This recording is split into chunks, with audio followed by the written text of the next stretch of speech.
Olá, tudo bem com vocês? Meu nome é Abinoam Salvino, sou terapeuta de família e casal e estou ingressando na psicanálise. Futuramente serei psicanalista. Estou há 20 anos trabalhando na área de família, faço atendimento particular, supervisão de caso, grupo, atendimentos particulares, enfim, um leque aí de opção e também na área social. Estou atendendo particular em Praia Grande. Vou deixar meu telefone de contato no final do vídeo para quem desejar fazer contato, enfim. Hoje eu gostaria de falar um pouquinho sobre a escolha do parceiro, né? O famoso dedo podre. Por que será que eu escolho equivocadamente o meu parceiro? Eu escolho os parceiros encostados, imaturos, grosseiros, os machistas, os preconceituosos, infiéis, racistas, os carentes. A lista de adjetivos é imensa, né? Eu ficaria horas falando dos adjetivos que faz parte, né, da escolha desse parceiro. Então, por que será que eu escolho isso? Será que é má sorte? Será que é uma praga? O que será que acontece que eu acabo escolhendo? Então, assim, à luz da teoria, eu já afirmo que não é má sorte, tá? Então, a primeira coisa é a gente trazer a responsabilidade pra gente. Quem escolhe esse parceiro é você.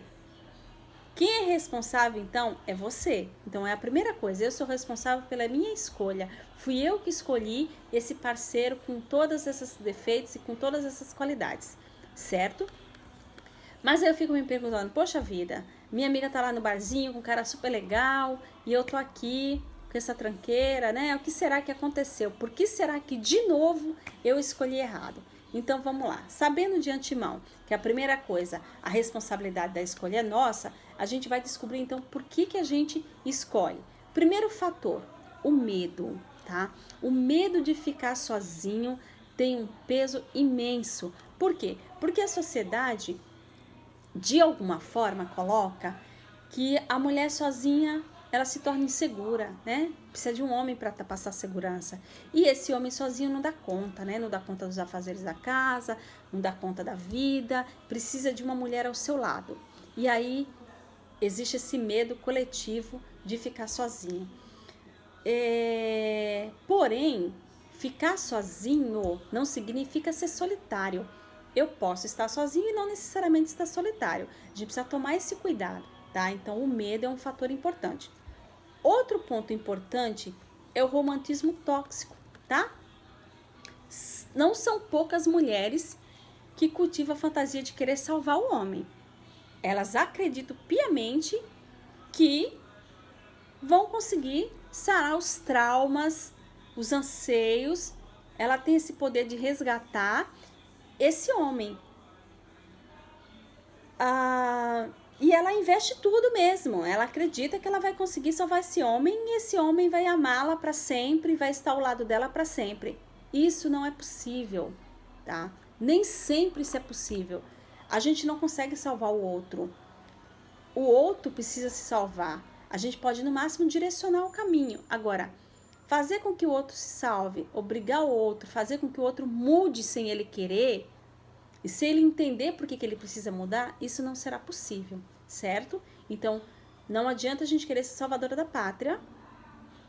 E eu acredito até que, de alguma forma, a gente faz isso para mostrar que a gente tem uma autoestima e que a gente tem um poder e que, de alguma forma, a gente é útil, né? Então, a gente salvou mais um, então a gente é útil. Então, eu não preciso mostrar que sou útil desta forma. Eu não preciso mostrar a minha capacidade desta forma. Então, isso é um ponto importante, tá? Esse romantismo tóxico. Achar que eu tenho que salvar o outro daquilo que ele é, tá? A idealização é imensa, tá? Então, assim, a gente idealiza muito, a gente romantiza muito as relações. E aí está fadado a dar errado.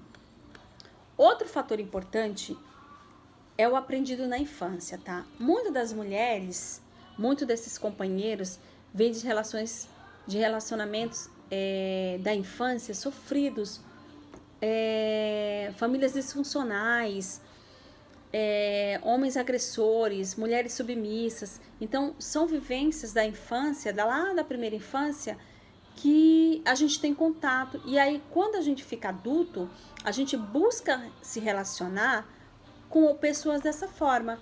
A gente acredita que a gente tem... é o que sobra, porque assim, se eu conheço o alcoolismo, se eu sei como funciona o machismo, se eu sei como que é viver sobre violência, por que eu vou escolher outro?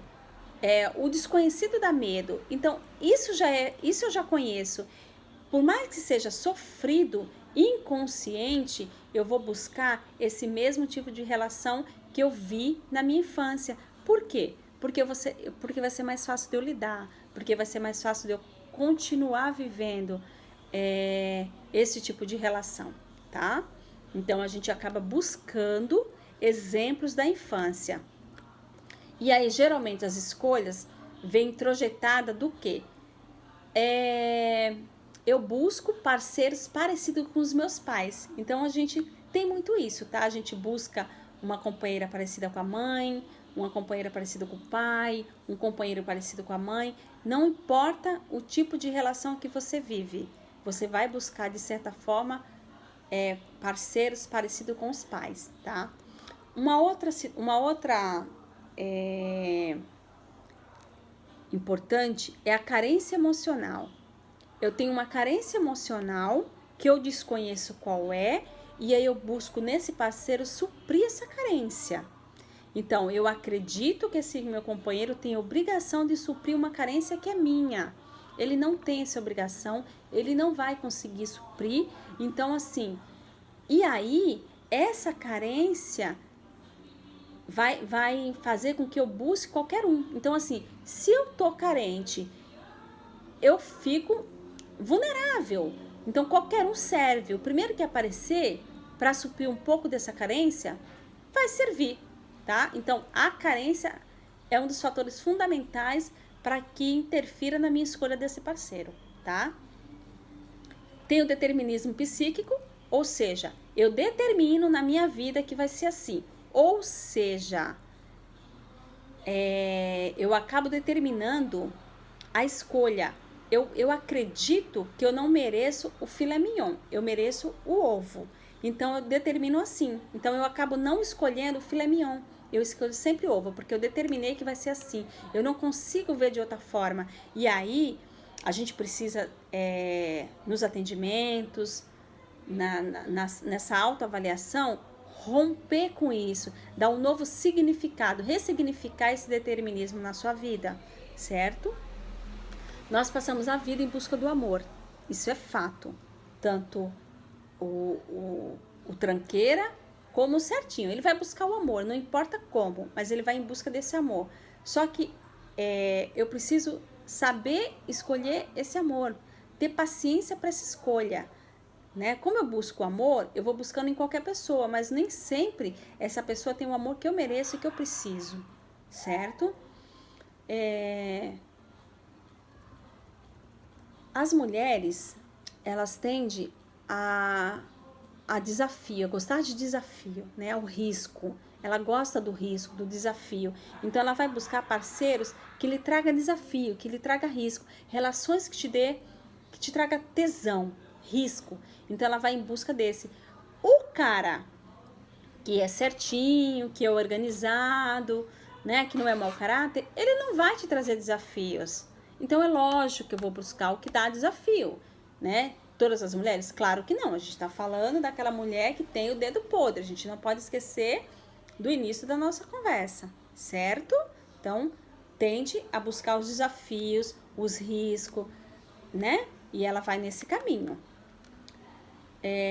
Toda relação tem seu curso natural. Então, se a mulher acha que não consegue ficar sozinha e esse relacionamento é a salvação dela, vai fazer de tudo para que dê certo. Só que esse fazer de tudo é um fazer solitário, porque o outro nem sempre está na mesma sintonia. Então ela vai se frustrar, ela vai se cansar e ela vai desistir, porque o outro não está nesse fazer, ele não está nesse desejo, ele não está nesse mesmo caminhar que você, certo? Agora vamos lá.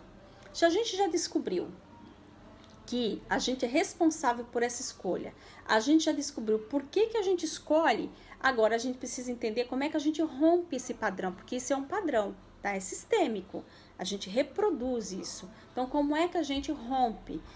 Essa é a boa notícia. Se eu escolho, e se eu já sei por que eu escolho, agora eu vou buscar romper com isso, né? Então, claro que essa escolha foi inconsciente, essa escolha não é consciente.